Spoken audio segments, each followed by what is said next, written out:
ఏమీ తెలియకపోయినా ప్రేమ ఉంటే చేసినది ఉపకారంగా స్వీకరిస్తాడు. నాయనార్లు 63 మంది నాయనార్లు, అందులో తిరు నీలనక్క నాయనార్ అని ఒక నాయనార్. ఆయన మహాభక్తుడు, శివభక్తుడు. శివుడికి అభిషేకం చేసి శివలింగాన్ని అంతటినీ తుడిచి పూజ చేసి పంచాక్షరి జపం చేస్తున్నాడు. ఇంతలో శివలింగం మీద పెద్ద సాలెపురుగు పాకుతోంది. ఆయన భార్య అటుగా వెడుతూ చూసింది. అరే రే రే సాలెపురుగు పాకుతోంది శివుడి మీద అంది ఆవిడ. శివలింగం అనలేదు ఆవిడ, శివుడు అంది. శివుడి మీద పాకుతోంది, ఒళ్ళు దురదొస్తుంది. ఆయుర్వేదంలో సాలెపురుగు విషక్రిమి, దాని యందు చాలా గొప్ప విషం ఉంటుంది. అందుకని ఆవిడ గబగబా సాలెపురుగుని తోసేసి, అమ్మ చూడండి ఒంటి మీద దద్దురు వస్తుందేమో, ఏదైనా కుట్టింది అనేటప్పటికీ ఉమ్ము రాసేస్తుంది, ప్రథమ వైద్యం. అలా ఆవిడ చేతి నిండా తూ తూ తూ తూ అని ఉమ్ములు వేసుకుని శివలింగానికి రాసేసింది.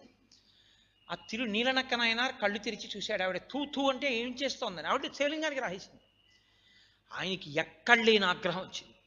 నువ్వు ఇవాళ నుంచి ఇంట్లోకి రావద్దు, ఇంటి వెనక ఉన్న ఇంట్లో ఉండు, నువ్వు ఇహ పూజా మందిరంలోకి వచ్చి నాకు ఏ ఏర్పాట్లు చెయ్యొద్దు, నేనే వండుకుని నైవేద్యం పెట్టి నేను పూజ చేసుకుంటాను అన్నాడు. శివాపచారం జరిగిందని అని బాధతో వెళ్ళాడు, పడుకున్నాడు. నిద్రపోతుంటే పరమేశ్వరుడు కల్లోకి వచ్చాడు.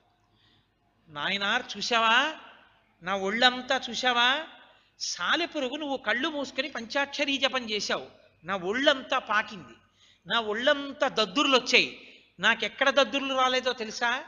ఎక్కడ నీ భార్య శివలింగం శివుడే అని నమ్మి, శివుడి మీదే సాలెపురుగు పాకుతోందని నమ్మి, శివుడికి దద్దురెక్కుతుందని భావించి సాలెపురుగుని తీసి ఉమ్ము రాసేసిందో భక్తి ఉన్మాదంలో, అక్కడ దద్దురెక్కలేదు, మిగిలినవన్నీ దద్దుర్లెక్కాయి.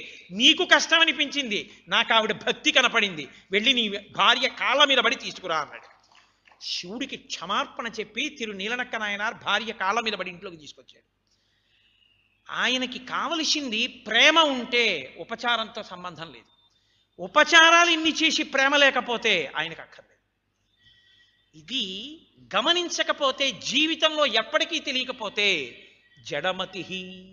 కాబట్టి శంకర భగవత్పాదులు ఆ శ్లోకాన్ని అంత అద్భుతంగా ఆవిష్కరణ చేస్తూ, దేనికి పూజ చేస్తున్నావో, దేనికి నువ్వు కృతజ్ఞతగా ఉండాలో, ఈశ్వరుడితో నీ జీవితాన్ని ఎలా సంబంధం పెట్టుకోవాలో నువ్వు తెలుసుకో అంటూ మనకిచ్చినటువంటి అద్భుతమైన శ్లోకం జగద్గురు స్థాయిలో.